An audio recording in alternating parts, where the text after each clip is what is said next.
May mas masalubong. What the F? Nito dahil ba nagiging tito na ako, kaya tito bike na yung gusto ko. Nakakabanking pa rin guys. Syempre hindi mawawala yung traffic test natin.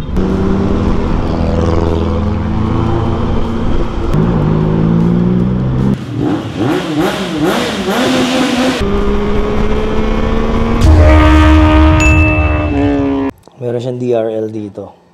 Ayun yung low. Ito naman yung high, dalawa. Pag high, dalawang ilaw. Guwapo na mukha. Tapos yung taillight, LED na rin. And may mga accessories na to.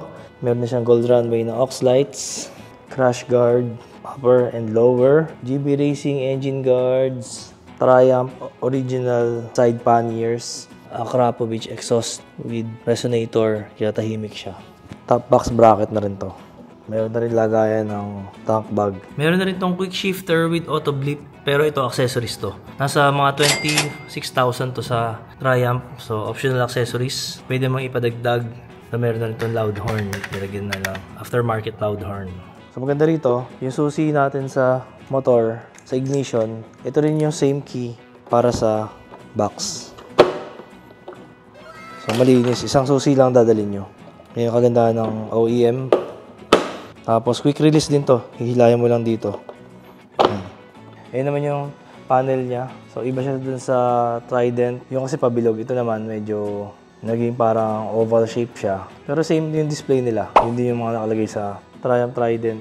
Tapos yung seat height naman. Pakita ko sa inyo yung seat height niya. So kailangan ang pagsakay dito yung adventure style riding. Natatapa ka muna sa left foot peg. Lalo't may side pannier siya. Mahirap sumampa. So ito yung seat height niya. Stock seat and stock height significantly taller than the Trident 660 kasi syempre ito nga yung sport touring type ng Triumph 660. So same sila ng frame ni Trident pero yung suspension nila magkaiba na. So mas mahaba na yung suspension nito.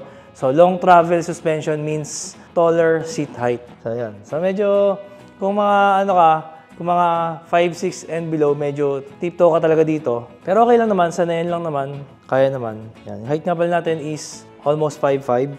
So siguro makaka-flat foot ka dito if you are 5'9" and above. Pero okay lang kasi magaan naman siya. Sobrang gaan.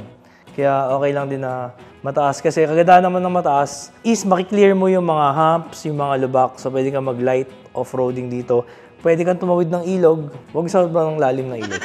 Tapos riding position, siyempre mga sport touring, siyempre yung riding position nun is very upright. Kaya kasarapan na ito is masarap mag long ride kasi naka-upright ka. Unlike sa mga sport naked or sport bike na mas nakasubsob ka dito. Sobrang upright, kita nyo yung likod ko.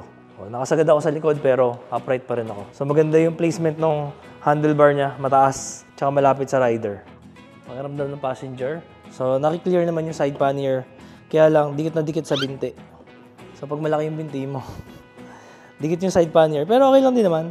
Pwede ka meron siya hawakan dito. Ayan. So pakiramdam naman ng passenger seat, pillion seat, malambot at maganda yung foam niya. Sakto-sakto sa kanya. Hindi siya sobrang liit. Medyo malapad pa rin naman. So masarap to pang long ride. Portable for both the rider and the passenger. Siyempre sound check na natin. Inline 3, 660cc.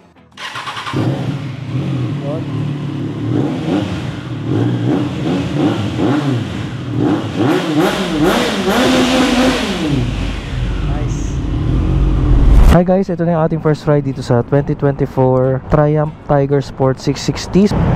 Ganda na talaga ng tunog ng mga inline 3. Ganda talaga ng hatak. Same doon naman sa Trident. Pero this time kasi maganda yung exhaust natin, mahaba. Sakto siya pang sport touring. So kita nyo, pag low RPM ako 3,000, tahimik, busy lang. Kaya pag mahaba, sumisigaw lang to pag mga nasa mga 6,000 RPM. Pansin ko yung suspension niya, rear suspension, napakaganda ng play. Sobrang ganda ng damping. Mas mahaba yung suspension travel niya compared kay Trident. Syempre naked kasi yun. Ito kasi ginawa para sa dalawang passenger talaga, pang long ride talaga to. Kaya ang ganda ng play. And meron siyang adjustment dito, meron siyang remote adjuster ng preload. So kung mag-aangkas ka, kailangan mong adjust yung preload to hard para mas hindi siya mag-drop Pag solo ka lang, syempre kailangan mo lamputan, pero depende pa rin yun sa preference mo, sa weight mo. Medyo challenging lang to dahil meron tayong side panniers. Hindi pa natin kabisado. Hirap talaga lagi pag first ride. Yung engine heat, nararamdaman ko siya dahil slow moving traffic. Pero syempre hindi naman ganun kainit ang mga middleweight, at lalo na ang inline 3 kung comparing mo sa mga inline 4. Magaan din naman siya, parang Trident din, pero mas magaan yun syempre dahil ito meron siyang mas malaki yung subframe na ito. Tapos meron pa tayong side panniers, nakadagdag ng bigat and wind drag. Pero sobrang convenient kasi ngayon nilagay ko dyan yung bag natin na wala tayong dala, so very comfortable yung wala kang nakasabit sa katawan mo. Nagkasya naman sa kanya isang backpack. Doon sa isang side pannier lang nilagay natin. Dalawa kasi wala nang ilalagay doon sa isa. Ayan, madali mag change direction, no? Sobrang nimble. Mamaya tayo mag high speed test.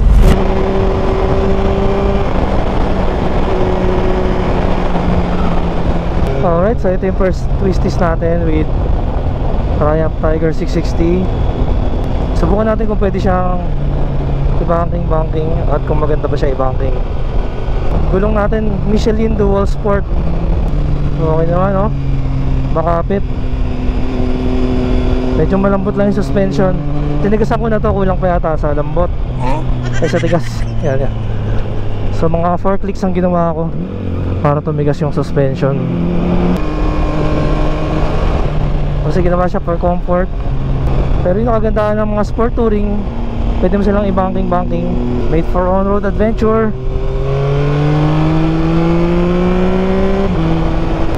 Wala siguro masyadong photographers ngayon.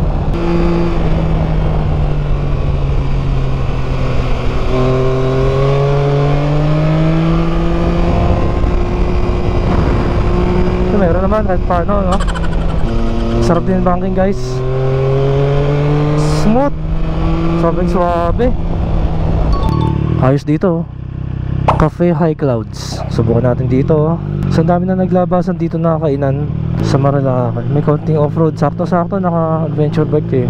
Diba? Masubukan ng konti yung konting off-roading capabilities.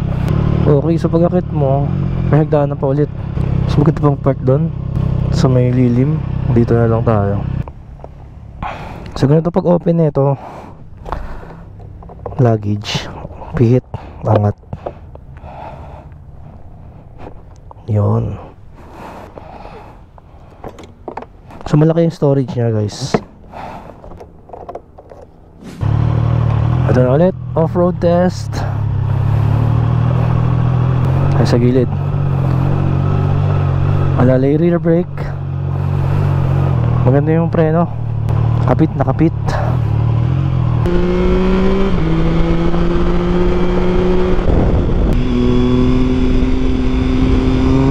Ganda ng handling.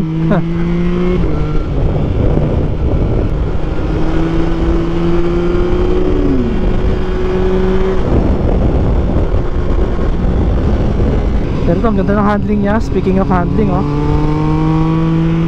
nakaka-banking pa rin, guys.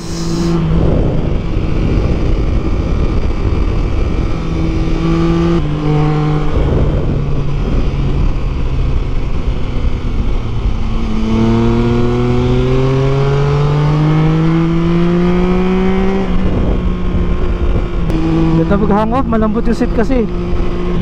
Kapit na kapit ka talaga eh. Ito yung mas masalubong. Yan, chill lang tayo dito sa likod. Ay! What the F? Nito ah. Sira bibusina natin. Ano ba ito? Melo. Ah, may huminto dun sa ano, harapan. Sinalubong siguro siya. Napahinto yung kotse oh. Ganda ng Michelin, nakapit na kapit. Why? Why? Bakit may sumasalubong na bike doon? Woo!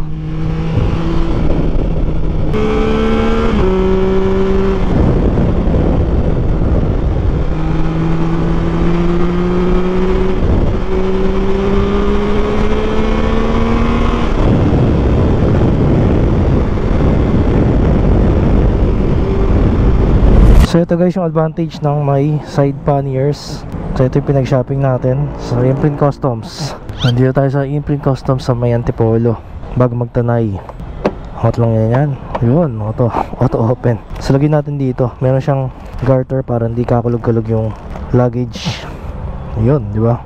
Luwag pa, no? Max 5 kilo maximum load. So dapat huwag kang mag-over sa load. Okay. Siyempre hindi mawawala yung traffic test natin.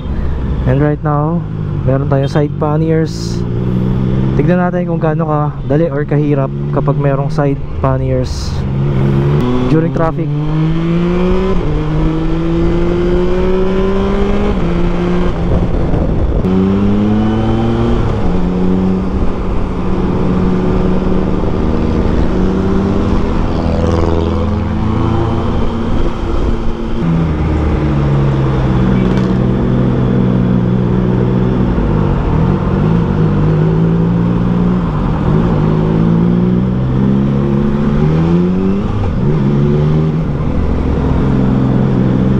Napakadali lang gamitin guys kahit sa traffic.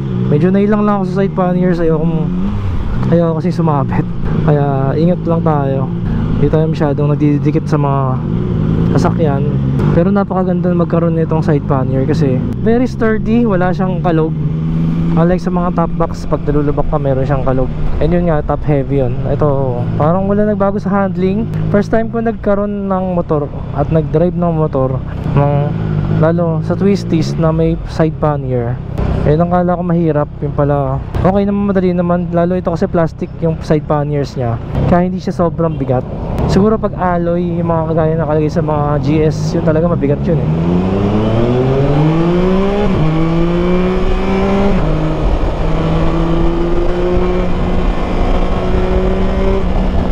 Ang layo na ng mga na-ride ko pero wala akong kapagod-pagod talaga. So comparing with the Trident, parehas naman silang napakasarap gamitin. Parehas sila ng character.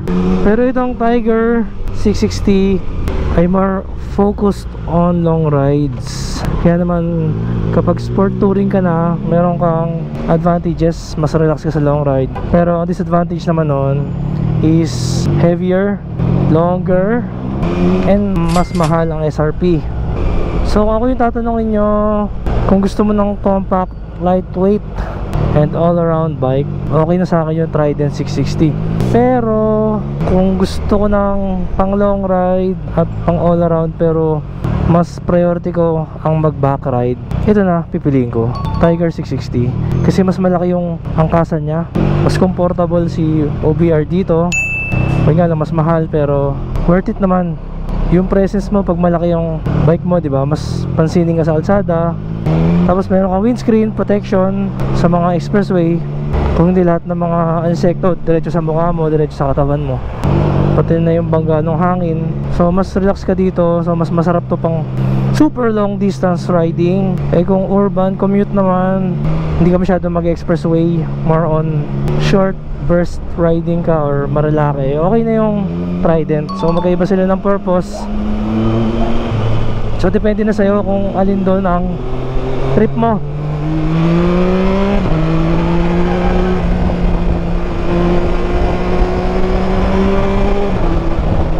So yun, sport touring is a Tito bike.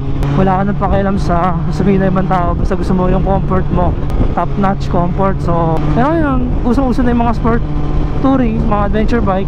Kaya ang hirap mamili sa alang dalawa. Pero sa ngayon siguro dahil ba nagiging tito na ako, kaya Tito bike na yung gusto ko. Kung dati yan pipiliin ko Trident, pero sa ngayon nagiging tito na tayo. Pipiliin na natin, eto na, Tiger Sport 660. Pero kahit alin sa dalawa, di ka magkakamali. Para sa presyo nyo na 576,000, sulit na guys, panalo to.